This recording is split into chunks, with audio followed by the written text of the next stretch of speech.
Welcome to Caring for Patients with Down Syndrome, a professional development series for health providers brought to you by the Down Syndrome Association of Greater St. Louis and the Global Down Syndrome Foundation. This lesson, learning about the unique nutritional needs of adults with Down syndrome, features Mary Lynn LeBeau, a registered dietitian.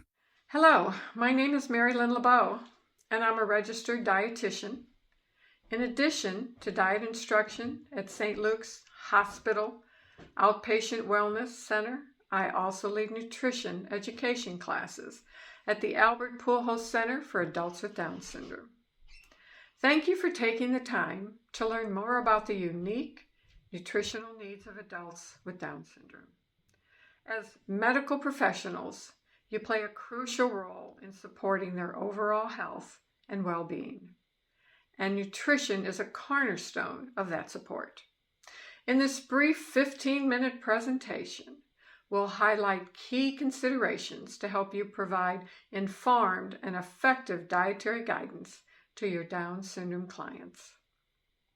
It's important to recognize that while Down syndrome is a chronic condition, its presentation varies significantly among individuals. Some clients exhibit high functioning and can perform age-appropriate tasks, while others on the spectrum may be non-communicative and function at a simpler level. Our nutrition education is designed to address this spectrum of needs. It's well documented that people with Down syndrome have a significantly higher predisposition to being overweight and obese compared to the general population. This isn't due to a single factor, but rather to a complex interplay of physiological and lifestyle elements. Physiologically, we often see a lower basal metabolic rate, increased prevalence of hypothyroidism, potential issues with leptin regulation leading to increased appetite, and differences in body composition with lower muscle mass. Furthermore, there's a tendency for increased central adiposity, which carries its own set of metabolic risk, one of which is insulin resistance. Several lifestyle and behavioral factors also contribute to their nutritional challenges. Reduced energy expenditure. Some studies suggest that people with Down syndrome burn fewer calories during an activity compared to their peers. They also live a more sedentary lifestyle. Feeding and digestive issues. Some individuals may have oral motor difficulties affecting chewing and swallowing, potentially influencing food choices and eating habits. Conditions like GERD can also affect dietary intake. They are 6 times more likely to develop celiac disease, triggered by gluten consumption. This causes damage to the small intestine, resulting in bloating, diarrhea, delayed growth, malabsorption, weight loss, fatigue, and anemia. Mental health. Conditions like depression and anxiety can be more common in this population, leading to emotional eating and decreased physical activity. Given these challenges, I want to offer you 9 key points to better support your clients with Down syndrome. Number 1, plate, not pyramid. While the food pyramid has been a primary tool for nutrition education on a conceptual level, I found the plate method to be more helpful in moving from conceptual understanding to practical application. The plate method offers a more easily understood and readily implemented model for education. It visually represents a dinner plate, dividing into 3 sections, 1/4 for protein, 1/4 for starches, 1/2 for fruit and vegetables. I often use a person's fist as a visual guide for appropriate portion sizes. For resources on teaching the plate method, visit choosemyplate.gov. Number 2, no seconds. I consistently teach the principle of eating 1 plateful of food with no second servings. except for fruits and vegetables. They are naturally low in calories, nutrient dense, and high in fiber. We encourage our clients to aim for a rainbow of colorful fruits and vegetables. For my Down syndrome clients, I gift them a 3-minute egg timer. I suggest they turn it over after finishing their initial plate. Once the 3 minutes have passed, they ask themselves, am I still hungry?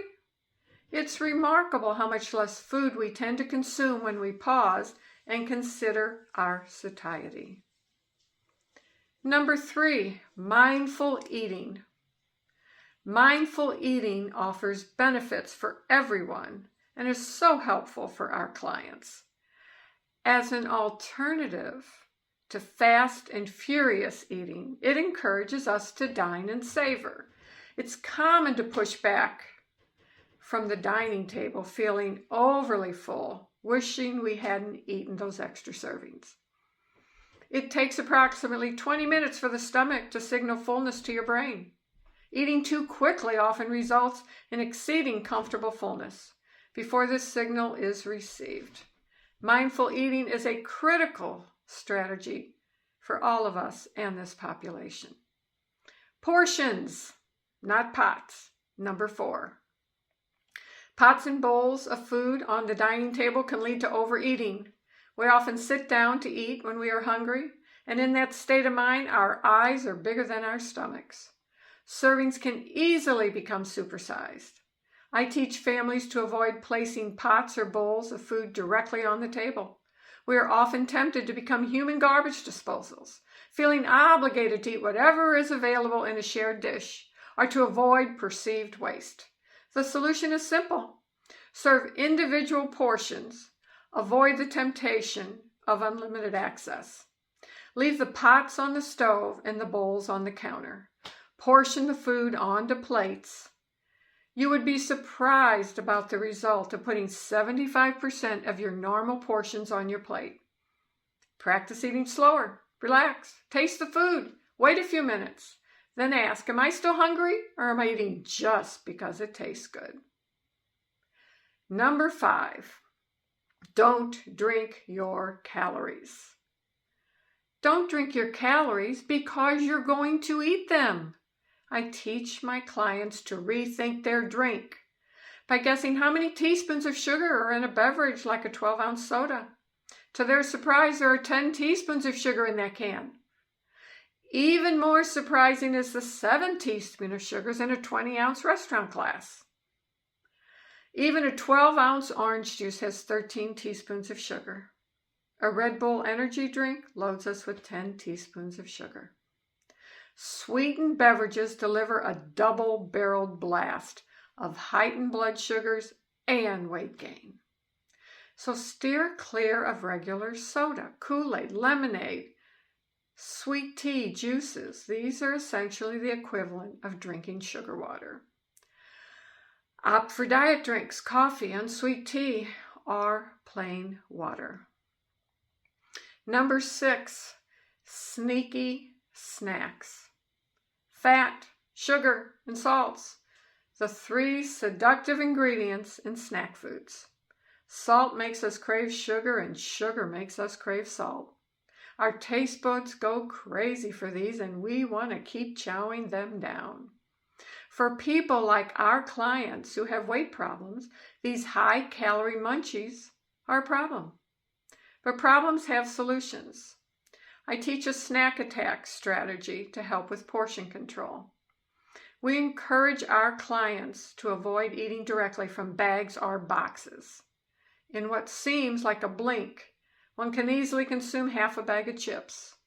At the Pujols Center, we've implemented a snack bowl that we give to our clients to address this issue. This bowl promotes mindful portion management, as any small fruit bowl brought from home works just as well. When bowls aren't feasible or pre-portioned snacks, we instruct our clients to fill small snack baggies. The guideline is simple. Eat 1 baggie, avoid going back for seconds. There is one truism about dieting. It's that deprivation never works. There is no no. There's only how much. Number 7, mastering menus. Since dining out is a common form of entertainment, we always discuss strategies for navigating restaurant menus. Menus with listed calorie counts are a valuable tool for health.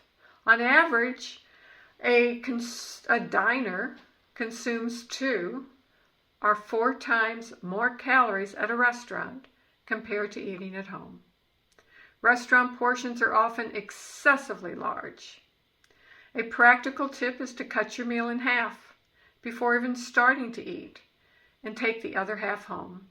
This simple strategy saves calories, money, and overeating. We discuss the calorie difference between a smaller and a larger burger. We suggest they share a large order of fries or order a small one. Sandwiches at Panera, Subway, or Firehouse Subs can range between 700 to 1,000 calories. The answer? Bring half of it home. Number 8, collaboration. Effective nutritional support for adults with Down syndrome require a collaborative, multidisciplinary approach. This includes you as their medical professional, registered dietitians, therapists, caregivers, and most importantly, the individuals themselves. At St. Luke's, we provide a variety of exercise classes taught by our physical therapist. We recruit professional instructors for line dancing, Zumba, kickboxing, Tai Chi, and many other classes. While I make learning nutrition fun, our interactive, multimedia, games, and activities are all research-based. At St. Luke's, we build friendships and community through entertaining and educational experiences. Number 9, parents and caregivers. Because many ADS clients have compromised mental faculty, we can expect only a portion of what we teach them to be comprehended or retained.